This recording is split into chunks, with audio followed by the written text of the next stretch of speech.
కార్యక్రమాల్లో దయచేసి మీరు ముఖ్యంగా ప్రభుత్వానికి సంబంధించిన కార్యకలాపాలు దయచేసి మీ రివ్యూ మీటింగ్స్లో వాళ్ళని ముందుకు తీసుకెళ్ళకండి.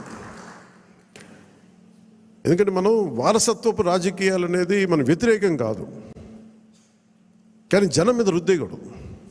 సహజంగా ఇంట్లో ఒక్కొక్కరికి కెపాసిటీ బిల్డింగ్, లీడర్షిప్ బిల్డింగ్ కూడా సహజంగా ఎదగనివ్వండి. ఆ అట్మాస్ఫియర్ ఉండాలి అని కోరుకుంటాం, ఇవ్వాలి. కానీ బలవంతంగా ప్రజల మీద రుద్దకండి.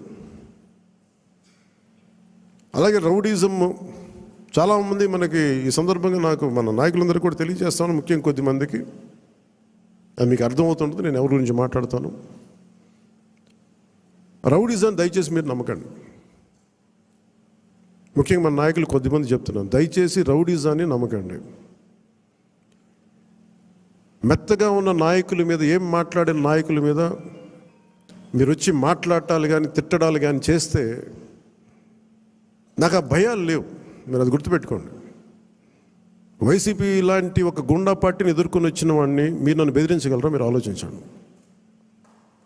కొంచెం లోతుగా మీరు అధ్యయనం చేయాలి దాన్ని. ఎందుకంటే మాట కావాల్సిన సంస్కారం కావాలి. ఇక్కడ మీరు కూర్చోబెట్టి బెదిరించేసి సామాజిక మాధ్యమంలో మన నాయకులు మీరే తిడతా ఉంటే నేను మిమ్మల్ని వదులుకోవడానికి సిద్ధంగా ఉంటాను, గుర్తుపెట్టుకోండి. అది మీరు నాకు ఎంత లాయలిస్టులు వ్యక్తిగతంగా అయినప్పటికీ కూడా, మీరు నా కమిటెడ్ లాయలిస్టులు అయినప్పటికీ కూడా, ప్రజాస్వామ్యానికి విఘాతం కలిగించిన, రౌడీజం చేసిన నేను వదులుకోవడానికి సిద్ధంగా ఉంటాను. దయచేసి దీన్ని మీరు మంచి మనసుతో అర్థం చేసుకోండి. అది నేను మాట్లాడినప్పుడు ఎందుకు చాలా తీవ్రంగా ఉంటుంది, చాలా గట్టిగా మాట్లాడతాను. దయచేసి దీన్ని మీరు లోతుగా తీసుకొని, ముఖ్యంగా మహిళా నాయకురాలను ఎవరన్నా సరే సామాజిక మాధ్యమాల్లో కించపరిచిన ఒక మాట అన్నా, అజయ్ గారికి కూడా చెప్తా ఉన్నాను ఈ సందర్భంగా, చాలా ఫర్మ్ యాక్షన్ తీసుకోండి సార్.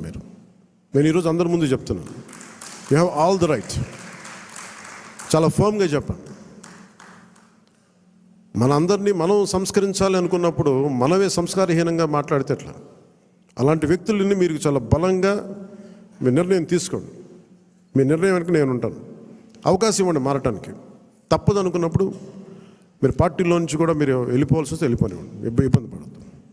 ఎందుకంటే ఇది మనం చాలా కమిటెడ్గా ఇచ్చిన విషయం ప్రజలు. ఇది ఎప్పుడు ఓట్లు వేయని వాళ్ళు